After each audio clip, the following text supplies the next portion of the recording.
হে everyone, good morning. আর তোমরা সবাই কেমন আছো? আমি তো খুব ভালো আছি। আর আজকে দেখো, আমি একদম সকাল সকাল রেডি হয়ে নিয়েছি স্নান টান করে, কারণ আজকে হচ্ছে বৃহস্পতিবার আর আজকে লক্ষ্মী পুজোটা আমিই করব।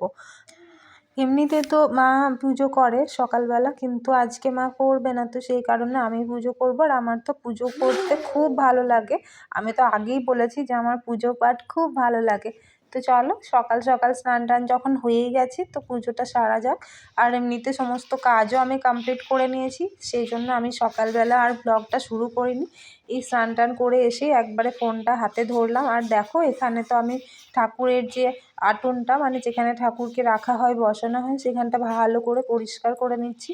কারণ সেই লক্ষ্মী পুজোর সময় না, মা কিছু পেপারস, মানে যে গিফট পেপারগুলো হয়, সেইগুলো দিয়ে পেতে রেখেছিল আর কি। তো সেইগুলো বেশ নোংরা হয়ে গেছিলো। কবে থেকেই পাল্টাবো করছিলাম, কিন্তু পাল্টানো যাবে না, তার কারণ মা লক্ষ্মীর ঘট রাখা থাকে ওর ওপরে। আর আমি পুজো করি না সকালে, সচরাচর তো মাই করে। তো আজকে যেহেতু করছি, সেহেতু আজকে এইগুলো ভাবলাম যে একবারে পাল্টেই দিই। আর পাল্টে কাপড় পেতে দেবো, মানে ঠাকুরের যে কাপড় পাতা হয়, সেগুলোই কেচে রাখা ছিল, সেগুলোই পেতে দেবো ভালো করে, ফটোগুলো মুছে টুছে। আর ঠাকুরের মানে ঠাকুর যেখানে বসে না, সেখানে কাগজ টাগজ পেতে বসাতে আমার কেমন মনে হয় যেন একটা লাগে, মনে হয় যে না, ঠাকুরের একটা আলাদা করে কাপড় রাখা থাক, সেটা দিয়ে মানে পরিষ্কার করে সেটাই যেন পাতা থাকে সবসময়। তো আমার এরকম হয় আর কি। তো সেই কারণে আমি কাঁচা কাপড়গুলো এই দেখো নিয়ে পরে লম্বা করে পুরো জায়গাটাতে পেতে দেবো। তাহলে ঠাকুরদের ফটোগুলো রাখতেও ভালো হবে, আর বেশ দেখতেও ভালো লাগবে। আর আমার মনে হয় যে ঠাকুরদেরকে না এইভাবে একদম মানে মাটিতে বসিয়ে দিতে নেই। তো মাটিই হোক বা সিংহাসনই হোক, সেখানে একটা কাপড় বা লাল শালু, যদি কাপড় নাও থাকে তো লাল শালু পেতেও অন্তত বসানো দরকার। কারণ একবারে খালি জায়গাতে ঠাকুরকে রাখতে, ঠাকুরের ফটোটা যেটাকে আমরা এত ভক্তি ভরে প্রতিদিন পুজো করছি, সেটাকে ওইভাবে রাখতে কেমন জানি একটা লাগে। তো সেই কারণে আর কি পেতে দিচ্ছি কাপড়গুলো সব। আর হ্যাঁ, তারপরে তো নোংরা তো মানে হয়ই, সেই জন্য না, নোংরা বা ডাস্ট ঝুল দুদিন অন্তর অন্তর হয় আমাদের বাড়িতে। তো সেইগুলো আবার প্রত্যেক সপ্তাহে যদি উঠিয়ে চেঞ্জ করে দেওয়া হয়, তাহলে পরিষ্কারই থাকে। আর এমনিতে তো আমি সকালবেলা ঘরটার মোছার সময়তে প্রতিদিনই দেখে বেড়াই কোথায় ঝুল টুল রয়েছে নাকি। তো আমি পরিষ্কার করেই দিই রেগুলারলি, ওই জন্য এখন খুব একটা বেশি ঝুল দেখতে পাওয়া যায় না ঘরের মধ্যে। আর যদি মানে সেই এই মাসে নয় সেই মাসে নয়, এই দিন নয় সেদিন নয় করা হয়, তাহলে কিন্তু ঝুল থেকে অনেকটা বেশি বেশি হয়ে যায় আর কি। কিন্তু এখন আমি ওই বৃহস্পতিবারটা বাদ দিই, যেই দিনই দেখতে পাই সেই দিনই ওই ঝাঁটা দিয়েই হোক বা হাতের কাছে যদি ঝুলঝাড়ি পাই সেটা দিয়েই হোক পরিষ্কার করে দিই। আর ঠাকুরের এখানটা তো আর ঝাঁটা দিয়ে করা যাবে না, তো সেই জন্য ঠাকুরের কাছে একটা ঝুলঝাড়ি রাখাই থাকে। তো যখনই দেখি যে একটু কালি পড়েছে বা ঝুল হয়েছে, তখনই আমি ওটা দিয়ে ঘর মোছার সময়তেই পরিষ্কার করে দিই। তো দেখো, লক্ষ্মী পুজো মানেই তো একটু হাতের সময় নিয়ে পুজো করা, তাই না? মানে এমনি রেগুলার পুজো করলে কি খুব তাড়াতাড়ি সব কিছু হয়ে যায়, কিন্তু আজকে একটু হাতে সময় নিয়েই করব। আর এই দেখো, গপুকে তো আমি স্নান টান করিয়ে জামা পরিয়ে দিচ্ছি সুন্দর করে। আর দুই গপুকেই তাই করছি, দুই গপুরই জামা বার করে নিয়েছি। সেই জামাগুলোকে ভালো করে ফ্রেশ হয়ে সাজিয়ে টাজিয়ে দিয়ে গপুদেরকে বসিয়ে দেবো। তারপরে একে একে সব ঠাকুরের পুজো টুজো করে প্রসাদ জল দেবো। আর এই যে ছোট্ট জামাটা দেখছো গপুর, এই জামাটা কিন্তু আমার দিদি বানিয়ে দিয়েছিল গপুর জন্য। মানে ওদের বাড়িতেও গপু আছে এইরকমই। তো বলেছিল যে একটা বোনুকে, মানে মায়ের হাতে দিয়ে গেছিলো যে বোনকে একটা দেবে করে। তো সত্যি করে জামাটা কিন্তু খুব সুন্দর হয়েছে, মানে আমার দিদি করেছে বলে বলছি না, সত্যি করেই জামাটা সুন্দর হয়েছে। প্রথমে মা একদিন পরাতে গেছিলো, মানে পুজোর সময় ভেবেছিলাম যে ষষ্ঠী সপ্তমীর দিন এটা পরাবো। তো সেদিনকে না বড় গপুর মাথায় জামাটা গলেনি, মানে ঢোকেনি ভালো করে। তো আমি ভাবলাম এই রে, জামাটা তো আমি বড় গপুকেই পরাবো করে ঠিক করেছিলাম, তো ঢুকলো না। তো যাই হোক, মানে আজকে কিন্তু আমি পরালাম, ঠিক ঢুকে গেছে, পরানো হয়েছে। আর দেখো, অল্প করে আলপনাও দিয়ে দিয়েছি, কারণ লক্ষ্মী পুজো করবো আর আলপনা দেবো না সেটা কি করে হয়, তাই না? লক্ষ্মী পুজো মানে আলপনা কিন্তু মাস্ট। আর এরপরে আমি হচ্ছে ঠাকুরদেরকে সমস্ত সবাইকে, মানে যে দেবীর ফটো রয়েছে, মা লক্ষ্মীর ফটো আর মা কালী, মা তারা সবারই ফটোতে অল্প অল্প সিঁদুর ঠেকিয়ে দিলাম। আর সিঁদুর ঠেকিয়ে দিয়ে তারপরে, যেহেতু আগেই মোছা টোছা হয়ে গেছিলো, তাই নতুন করে আবার একটু সিঁদুর দিয়ে দিলাম। আর এবারে আমি বাম পল্লব, পান পাতা, এগুলোতেও একটু সিঁদুর ঠেকিয়ে দিচ্ছি, ঘরটাকে রেডি করে নিচ্ছি। তো মা লক্ষ্মীর ঘরটা তারপরে বসিয়ে টসিয়ে নেবো আর কি। আর দেখো, মা লক্ষ্মীর ঘটে তো আম পল্লব দিলাম, তারপরে কয়েন যেগুলো ছিল, কয়েন কড়ি, এগুলো ভেতরে দিয়ে দিয়েছি, দূর্বা দিয়ে দিয়েছি 11টা। আর আমাদের বাড়িতেই যে পান গাছ রয়েছে, সেই পান গাছ থেকে পান পাতা তুলে আর সুপুরি দেওয়া হলো। আর তারপরে ঘটের মধ্যেই দিয়ে দিলাম হচ্ছে সিঁদুরের ফোঁটা, কারণ ঘটে তো সিঁদুরের ফোঁটা দিতেই হয়, তাই না? আর ঘটটা বসানোর আগে এখানে একটু ধান ছড়িয়ে দিলাম, কারণ মা লক্ষ্মীর ঘট তো ধানের ওপরেই বসানো দরকার। তো এবারে দেখো ঘটের মধ্যে যে কটা ফুল আছে, খুব বেশি ফুল নেই, কিন্তু পাশের বাড়ির দিদি কয়েকটা ফুল দিল বলে আমি দিতে পারছি, নয়তো টগর ফুল ছাড়া কোনো ফুলই পুজোর জন্য পাওয়া যায় না। তা আমি বললাম যে কয়েকটা ফুল থাকলে দিয়ে দাও আমাকে, তাহলে পুজোটা করতে পারবো আর কি। তো 5 রকমের ফুল হয়েই গেছে, তাই 5 রকমের ফুল সাজিয়ে ঘরটা উলু দিয়ে বসিয়ে দিলাম।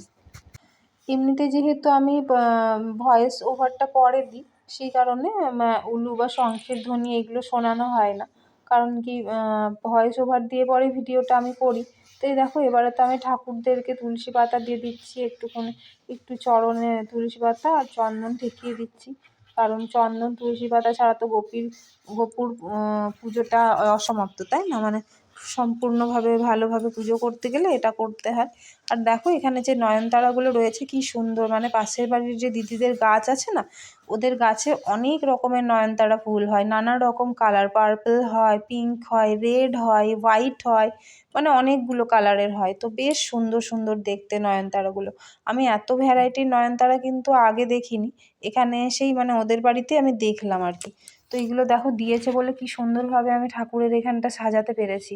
আর ফুল না দিলে ঠাকুরের মানে ঠাকুর যেখানে বসানো থাকে সেখানে একটু ফুল দিয়ে না সাজালে না খুব একটা ভালো লাগে না আর কি।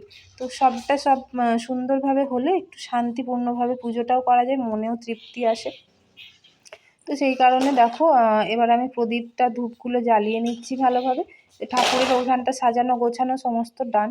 এবারে আমি হচ্ছে বইটা পড়তে বসবো, মানে মা লক্ষ্মীর পাঁচালী পড়তে শুরু করব। তো সেই কারণে আগে ধূপ দ্বীপটা জ্বালিয়ে নিচ্ছি, ধূপ দ্বীপ না জ্বালালে তো পাঁচালী কথা পড়তে বসতে পারি না। আর এদিকে দেখো আমি তো এবারে সামনে ফুল নিয়ে পুষ্পাঞ্জলি দিয়ে দেবো। আর এইসব মন্ত্রগুলো আমার না মুখস্থ নেই, মানে লক্ষ্মী পুজোটা তো বিয়ের আগে মা করতো, আর বিয়ের পরে শাশুড়ি মাই বরাবর করে। তো মাঝে মধ্যে আমি করি আর কি, মাঝে মধ্যেই করা হয় আমার। তো আমার যেহেতু সমস্ত মন্ত্র মুখস্থ নেই, সেই জন্য আমি বইটা সামনে নিয়ে মন্ত্র বলি, মানে মা লক্ষ্মীর প্রণাম মন্ত্র, মা লক্ষ্মীর পুষ্পাঞ্জলি মন্ত্র, দ্বাদশ নাম, মানে যা যা আছে যেগুলো বলার দরকার সেগুলো আমি কিন্তু দেখেই বলি। আর এখন পাঁচালী কথাটা প্রায় মুখস্থ হয়ে গেছে বললেই চলে, মানে অনেকটাই মুখস্থ হয়ে গেছে, তাও সামনে বইটা রাখি যে কোনো জায়গাটা যদি মনে না পড়ে তখন বলবো। তো যেটা 12 মাসের পাঁচালী কথা সেটা পুরো মুখস্থ হয়ে গেছে। আর যখনই মা লক্ষ্মীর কোনো পুজো বা কোনো পাঁচালী কথা পড়তে হয় তখনই কিন্তু হাতে হয় দূর্বা ঘাস, না হলে ফুল রাখতে হয়। খালি হাতে বলে সবাই, মানে মা ঠাকুমা ওরা বলতেন আর কি, যে খালি হাতে কখনো পাঁচালী কথা পড়তে নেই। তো চলো এবারে মায়ের পাঁচালী কথাটা পড়ে নিই। আর আজকে তো আর সন্ধ্যেবেলা পড়বো না, যেহেতু সকালে পুজো করছি তো সকালেই পড়ে নিচ্ছি, সেই কারণে এমনিতে সকালে করি না বলে আমি সন্ধ্যেবেলা পাঁচালী কথাটা পাঠ করি। তো চলো পড়ি, তারপর আবার আসছি। তো এইদিকে তো দেখো নানাই মাটি দিয়ে খেলা করছিল, আর খেলা করতে করতে ও নিজের নামের এন অক্ষরটা লিখেছে। তো মাটি দিয়ে এভাবে, মানে আমরাও ছোটোবেলাতে বালি দিয়ে মাটি দিয়ে এরকম লিখতাম আর কি। তো নানাইও দেখছি মাটি বার করে করে ওই করছে। তা আমি ওকে ভিডিও করে দিচ্ছিলাম, বললাম যে চলো তুমি এন লিখছো তার একটা আমি ভিডিও করে দিই, সেটাই শ্যুট করার জন্য এখানে আমি ফোনটা নিয়ে বসেছি। আর এইদিকে দেখো দিদা আর মা একসাথে বসে গল্প করছে, মা চুল আঁচড়াচ্ছিল আর দিদা রোদে বসেছিল। এমনিতে দিদা কিন্তু খুব চুপচাপ, মানে শান্তশিষ্ট মানুষ, চুপ করে থাকে সারাক্ষণ। আর আমি যখন রুটি করি বা কোনো কাজ করি তখন রান্নাঘরে আমার কাছে এসে গল্প করে। তো বেশ ভালো, আমারও সময়টা কেটে যায়। আর দিদারও গল্প করার মতো তো এখানে কেউ নেই, তো আমার সাথে ওই জন্য বলবে আমি নাত বউয়ের কাছে গিয়েই বসি, একটু গল্প করতে পারবো, করে আমার কাছে চলে আসে। আর এদিকে দিদা মা তো এখন উঠোনে বসেছিল, আমি এদিকে রান্না বান্না করে নিচ্ছি। কড়াশুঁটি আলু ভেজে নিয়েছি, ডাল করা হয়ে গেছে, নানের জন্য গাজর সেদ্ধ ডালের মধ্যে দিয়ে দিয়েছি। আর এদিকে দেখো আলু আর পোড়ল ভেজে নিচ্ছি, তরকারি হবে বলে। তো নানাইয়ের তো খাবারটা রেডি হয়ে গেছিলো বলে নানাইকে খাওয়াতে বসে গেছি। আর আজকে দেখো নানাইয়ের বাবার নানাইয়ের কেমন হেয়ার স্টাইল করে দিয়েছে, মানে এমনিতে তো আমি নানায়ের চুলটা নর্মালি সোজা সোজা করেই আঁচড়ে দিই, আর আজকে ওর বাবা আমাকে স্টাইল করে চুল আঁচড়ে দিয়েছে। আর ওর ঘুমে দেখো চোখ পুরো জুড়িয়ে আসছে, মানে সারা দিনটা ঘুমোবে না, সেই ভোরবেলা আমার পেছনে উঠে যাবে, আর তারপরে এই অবস্থা ওর, মানে খাবেও না ঠিক করে আর ঢুলবে। আর এদিকে দেখো সন্ধে তো হয়েই গেছে, তো সেই জন্য সন্ধে দেওয়ার জন্য চলে এলাম। আর এই দেখো গপুকে সুন্দর করে জামাটা পরিয়েছিলাম, দিদি বানিয়েছে বললামই তো, খুব সুন্দর লাগছিল দেখতে। তো এই যে আমি সন্ধে দিতে বসে পড়েছি, আজকে বৃহস্পতিবার, তাই একটু তাড়াতাড়ি করেই সন্ধে দিতে চলে এলাম, নাহলে একটু অন্ধকার হয় বেশি করে, তারপরেই আমি সন্ধেটা দিতে আসি। আর এই দেখো আমি সন্ধ্যা আরতি করছি, কিন্তু নানাই এখনও ওঠেনি। আর ওইদিকে দিদা আর মা ঘরে বসে গল্প করছে। আর আমি হচ্ছে পড়ানো শুরু করব, এই যাই এবার সন্ধেটা জেলে তারপরেই পড়াবো, ওদেরকে বসিয়ে রেখে এসেছি। তো চলো আজকের ভিডিও তো এই পর্যন্তই, কালকে আবার নতুন একটা এক্সাইটিং ব্লগ নিয়ে চলে আসবো। আর তোমরা আমার চ্যানেলটিকে প্লিজ সাবস্ক্রাইব করে আর ভিডিও লাইক করে পাশে